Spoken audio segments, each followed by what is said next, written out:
Thank you. Councillor Watson. Thank you, Mr Mayor. The vision and strategic objectives section of the plan is essentially about improving Kirklees, making it a great place to live and work and so forth. And two factors are identified as major factors in making Kirklees a better place in the future: healthy people enjoying quality of life and a strong and growing economy. And elements of the plan are actually completely contrary to these aims. For example, if a major mineral extraction site is placed in close proximity to a village, it will have a detrimental impact on the quality of life for those in the village. If substantial residential development takes place in areas where infrastructure such as roads, schools and so forth is already fully utilised, the increased pressure on that infrastructure will impact on the quality of life for those residents. And if a village cricket club ceases to exist because the land upon which it has operated for many years is lost to development, then the quality of life for those who are members of the club will be impacted. And these are proposals in this plan which are indeed detrimental to Denby Dale Ward and its residents. But there are positives. Many of the sites rejected in Denby Dale Ward flag as amber for transport, which reflects concerns raised by many residents regarding the ability of the ward's roads to accommodate increased volumes of traffic. Their rejection is welcomed. Numerous proposed housing sites have been rejected in Greenbelt, some of which were very large and completely inappropriate. And for this, the architects of the plan are indeed to be congratulated. The rejection of scattered housing developments deep in the Greenbelt areas is entirely correct, and that too is welcomed and supported. So overall, therefore, in terms of the rejected sites within the Denby Dale Ward, the local plan proposals are indeed sensible and welcomed. But I turn now to address some specific sites.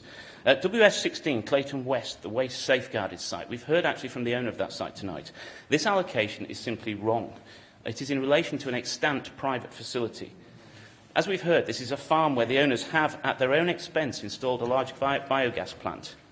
If they decided they could no longer afford this facility and decided to close it down, there would never be any other waste facility on this site. The only impact of the proposed designation in the draft plan will be to prevent the profitable use of the site going forwards.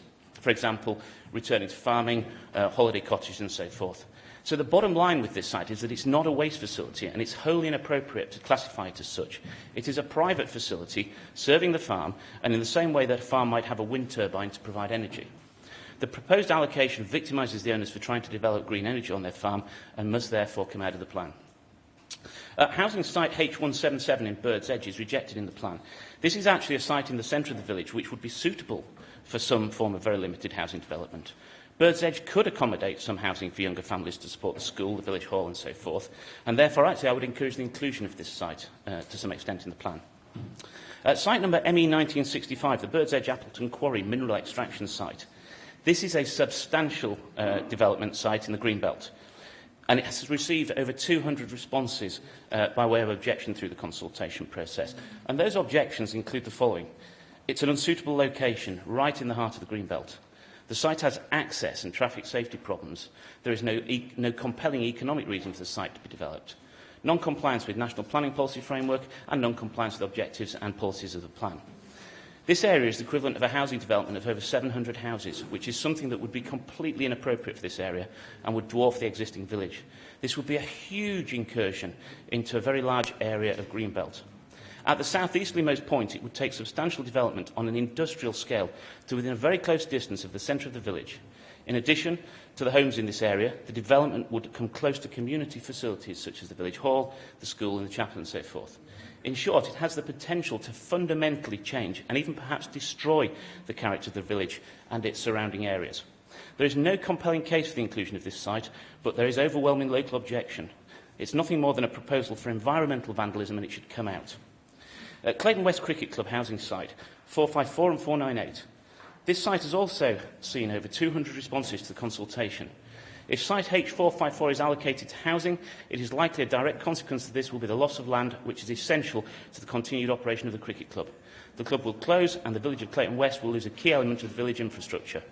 The club counts amongst its members significant numbers of young people from the village and its surrounding areas. Much effort and resource. 30 seconds, Councillor Watson. Thank you. Much effort and resource has been applied by members of the local community over the years in developing the club, and all this could be lost in one stroke. If this site is approved for residential development, is this what we are really about in Kirklees? Why are our Labour Cabinet doing this to a club that was founded in 1903? We hear so much from the Cabinet about health and well-being and so forth, and therefore I challenge them to walk the walk and remove this site from the allocation in order to support and enhance the health and well-being of the residents of Clayton West. Councillor Turner, it's an important facility in our ward. As a Cabinet member, I'd encourage you to do the right thing here and seek to influence the decision on this point and not let down our residents for whom this is such an important facility. Will you please stand up for our ward and be counted? Thank you, Councillor Watson.